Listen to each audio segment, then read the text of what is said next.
ପିଲାଏ, ଆଜି ତୁମମାନଙ୍କୁ ଏମିତି ଏକ ସ୍ଥାନ ବିଷୟରେ କହିବି ଯାହା ବିଷୟରେ ଶୁଣିଲେ ତୁମ ଆଖି ଆଶ୍ଚର୍ଯ୍ୟରେ ବଡ଼ ବଡ଼ ହୋଇଯିବ।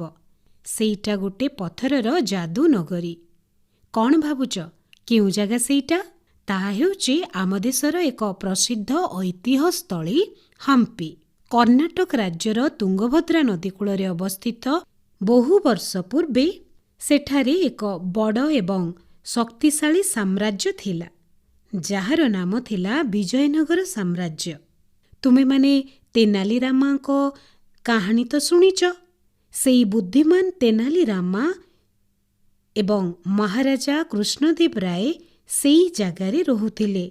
ସେ ସମୟରେ ହମ୍ପି ଏତେ ସୁନ୍ଦର ଏବଂ ସମୃଦ୍ଧ ଥିଲା ଯେ ସେଠାରେ ରାସ୍ତା କଡ଼ରେ ସୁନା, ରୂପା ଏବଂ ହୀରାନୀଳା ସବୁ ଖୋଲାରେ ବିକ୍ରି ହେଉଥିଲା। ଭାବିଲ ଦେଖି, କେତେ ଆଶ୍ଚର୍ଯ୍ୟର କଥା। ଏଇ କଥା ଶୁଣି ତମମାନଙ୍କ ମନରେ ନିଶ୍ଚିତ ଭାବରେ ସେଇ ସ୍ଥାନ ବିଷୟରେ ଜାଣିବା ପାଇଁ ଅଧିକ ଜିଜ୍ଞାସା ସୃଷ୍ଟି ହେବଣି। ତାହେଲେ ଆସ ପିଲାଏ, ସେ ବିଷୟରେ ଅଧିକ ଜାଣିବା ପାଇଁ ଶୁଣିବା ଏକ ଆଲୋଚନା ପୃଥିବୀର ଆଶ୍ଚର୍ଯ୍ୟ କ୍ରମରେ ହମ୍ପିର ଐତିହ୍ୟ। ତମ ପାଇଁ ଆଲୋଚନା କରୁଛନ୍ତି ବଡ଼ ଅପା ଡେଜି ପ୍ରଧାନ।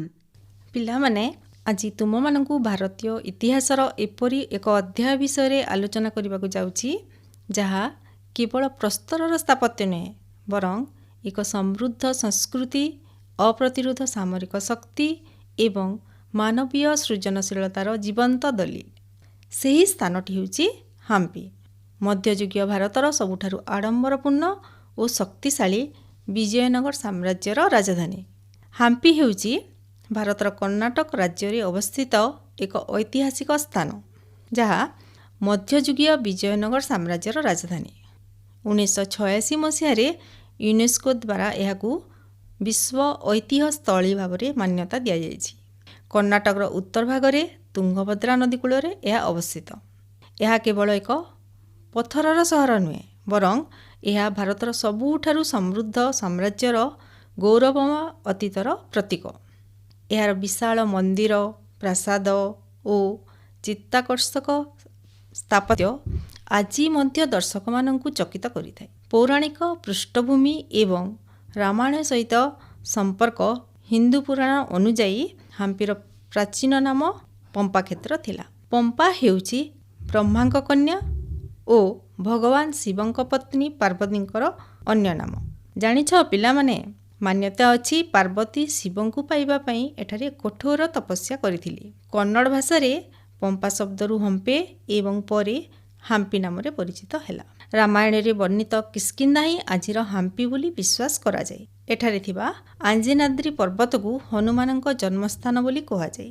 ମାତା ସୀତାଙ୍କୁ ଖୋଜୁଥିବା ସମୟରେ ପ୍ରଭୁ ଶ୍ରୀରାମ ଓ ଲକ୍ଷ୍ମଣ ଏଠାରେ ମାତା ଶବରୀ, ହନୁମାନ ଓ ସୁଗ୍ରୀବଙ୍କୁ ଭେଟିଥିଲେ। ବିଜୟନଗର ସାମ୍ରାଜ୍ୟର ପ୍ରତିଷ୍ଠା 1336 ଖ୍ରୀଷ୍ଟାବ୍ଦରେ ହୋଇଥିଲା। ହରିହର ଓ ପୁକ୍କାରାୟ ନାମକ ଦୁଇ ଭାଇ ତାଙ୍କର ଗୁରୁ ବିଦ୍ୟାରଣ୍ୟଙ୍କ ପ୍ରେରଣାରେ ବିଜୟନଗର ସାମ୍ରାଜ୍ୟ ପ୍ରତିଷ୍ଠା କରିଥିଲେ। ସେହି ସମୟରେ ଦକ୍ଷିଣ ଭାରତର ହିନ୍ଦୁ ସଂସ୍କୃତିର ସୁରକ୍ଷା ପାଇଁ ଏହି ସାମ୍ରାଜ୍ୟ ଏକ ପ୍ରାଚୀର ସଦୃଶ ଠିଆ ହୋଇଥିଲା।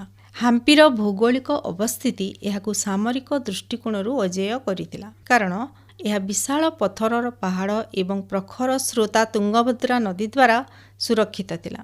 ଏଠାରେ 4ଟି ପ୍ରମୁଖ ରାଜବଂଶ ଶାସନ କରିଥିଲେ। ପ୍ରାୟ 230 ବର୍ଷ କାଳ ସେମାନେ ଶାସନ କରିଥିଲେ। ସେମାନେ ହେଲେ ସଙ୍ଗମ ରାଜବଂଶ। ଏହି ରାଜବଂଶ 1336ରୁ 1485 ଖ୍ରୀଷ୍ଟାବ୍ଦ ପର୍ଯ୍ୟନ୍ତ ଶାସନ କରିଥିଲେ। ଏମାନେ ସାମ୍ରାଜ୍ୟର ମୂଳଦୁଆ ସ୍ଥାପନ କରିଥିଲେ। ତାପରେ ସାଲୁପ ରାଜବଂଶ ଏକ ସଂକ୍ଷିପ୍ତ ସମୟ ପାଇଁ ସେମାନେ ଶାସନ କରିଥିଲେ। ତାପରେ ତୁଲୁପ ରାଜବଂଶ ଶାସନ କରିଥିଲେ। ଏମାନେ 1505ରୁ 1570 ଖ୍ରୀଷ୍ଟାବ୍ଦ ପର୍ଯ୍ୟନ୍ତ ଶାସନ କରିଥିଲେ। ଏହି ସମୟରେ ସାମ୍ରାଜ୍ୟର ସର୍ବାଙ୍ଗୀନ ଉନ୍ନତି ହୋଇଥିଲା ଏବଂ ଶେଷ ରାଜବଂଶ ଥିଲେ ଅରବିନ୍ଦୁ ରାଜବଂଶ। କୃଷ୍ଣଦେବ ରାୟଙ୍କ ଶାସନ କାଳକୁ ହମ୍ପିର ସ୍ୱର୍ଣ୍ଣିମ ଯୁଗ ବୋଲି କୁହାଯାଏ। ସେ ଓଡ଼ିଶାର ଗଜପତି ପ୍ରତାପରୁଦ୍ରଦେବଙ୍କୁ ପରାସ୍ତ କରିବା ସହ ଦକ୍ଷିଣରେ ସୁଲତାନମାନଙ୍କୁ ନିୟନ୍ତ୍ରଣରେ ରଖିଥିଲେ। ସେ ସମୟରେ ହମ୍ପି ବିଶ୍ୱର ସବୁଠାରୁ ଧନୀ ଓ ବାଣିଜ୍ୟିକ କେନ୍ଦ୍ର ଥିଲା। ରାଜା କୃଷ୍ଣଦେବ ରାୟ ଅନେକ ଭବ୍ୟ ମନ୍ଦିର ଓ କଳାକୃତିର ନିର୍ମାଣ କରିଥିଲେ।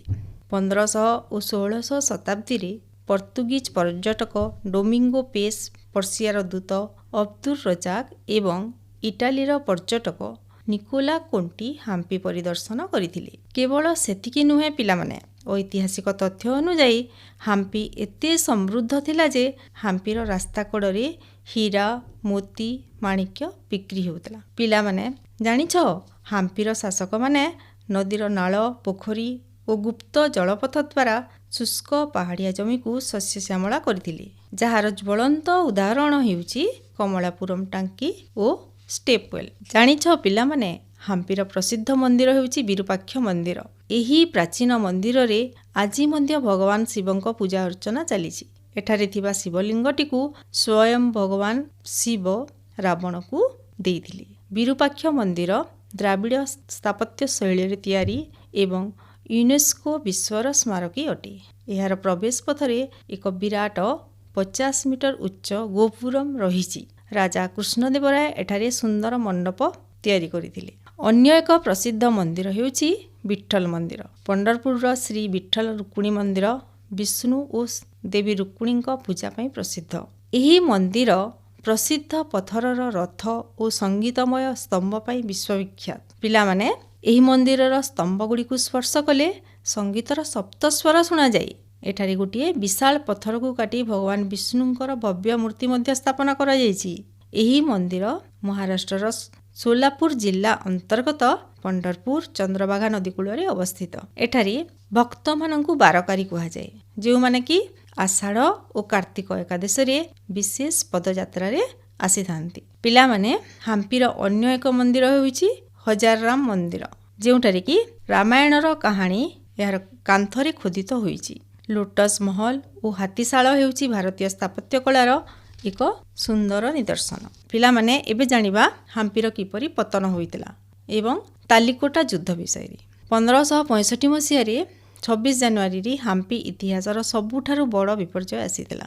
ତାଲିକୋଟା ଯୁଦ୍ଧରେ ଦକ୍ଷିଣର 5ଟି ସୁଲତାନ ବିଜାପୁର, ଗୋଲକୁଣ୍ଡା, ଅହମ୍ମଦନଗର, ବିଦର ଓ ବେରାର ଏକତ୍ରିତ ହୋଇ ଆକ୍ରମଣ କରିଥିଲେ। ବିଜୟନଗରର ପରାଜୟ ପରେ ବିଜେତା ସେନା ପ୍ରାୟ 6 ମାସ ଧରି ହାମ୍ପି ସହରକୁ ଲୁଟ୍ କରିଥିଲେ, ମନ୍ଦିରଗୁଡ଼ିକୁ ଭାଙ୍ଗି ଦେଇଥିଲେ ଏବଂ ମନ୍ଦିରରୁ ସମସ୍ତ ମୂଲ୍ୟବାନ ଜିନିଷ ନେଇଯାଇଥିଲେ ଓ ସହରକୁ ଧ୍ୱଂସ କରିଦେଇଥିଲେ। ଏହାପରେ ସମୃଦ୍ଧ ସହର ଜନଶୂନ୍ୟ ଧ୍ୱଂସାବଶେଷରେ ପରିଣତ ହୋଇଗଲା।